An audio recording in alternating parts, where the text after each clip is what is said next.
সাকিব আল হাসান কি আসলেই অচল হয়ে পড়েছেন নাকি তার অফ ফর্ম যাচ্ছে?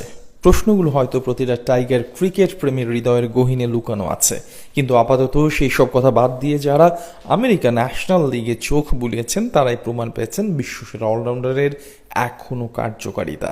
এদিন ব্যাট হাতে ঝড় তুললেন, পাশাপাশি বল হাতেও দলের গুরুত্বপূর্ণ সময় হাল ধরলেন। এটাই তো তার বৈশিষ্ট্য। এজন্যই বোধহয় তাকে বলা হয় টাইগার ইতিহাসের সর্বকালের সেরা ক্রিকেটার। আগের ব্যাটে বলে তেমন ভালো করতে পারেনি সাকিব। সমালোচকরা গলা উঁচু করে হাজারটা কথা শোনায় এই নিয়ে, কিন্তু একদিন না যেতেই সাকিব ফিরেছেন নিজের চেনা ছন্দে। এদিন টেক্সাস গ্ল্যাডিয়েটর্সের বিপক্ষে ব্যাটের বল হাতে উজ্জ্বল ছিলেন তিনি। 10 ওভারে গুরুত্বপূর্ণ ম্যাচে টসের আগে ব্যাট করতে নামে সাকিবের দল লস অ্যাঞ্জেলস।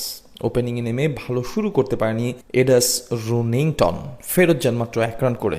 এরপর দলের হাল ধরেন আরেক ওপেনার জর্জ মানসি এবং 3 নম্বরে ব্যাট করতে স্টিফেন এসকিনাজি। দুজন মিলে গড়েন 36 রানের জুটি। এরপর স্টিফেন বিদায় নিলে ক্রিজে আসেন অজ ব্যাটার টিম ডেভিড। শুরু থেকেই দারুণ হাঁকাতে থাকেন একের পর এক 4 ছক্কা। জর্জ মানসি প্যাভিলিয়নে ফিরেন 20 রান করে, যার সুবাদে ব্যাটিংয়ে আসেন অধিনায়ক সাকিব আল হাসান। ক্রিজে এসে নিজের দ্বিতীয় বলে বিশাল এক ছক্কা হাঁকান টাইগার অলরাউন্ডার। এরপর চতুর্থ বলে আহমেদের বলে মারেন আরও একটি বাউন্ডারি। মাঝে অবশ্য নো বলের বরাতে একবার জীবন পান তিনি। এর পরের 2 বলে হাঁকান আরও 2টা 4। ইনিংস শেষে প্রায় 200 স্ট্রাইক রেটে 20 রান করে অপরিচিত থাকেন মিস্টার 75, আর তার দল লস অ্যাঞ্জেলস পুঁজি পায় 10 ওভারে 126 রান।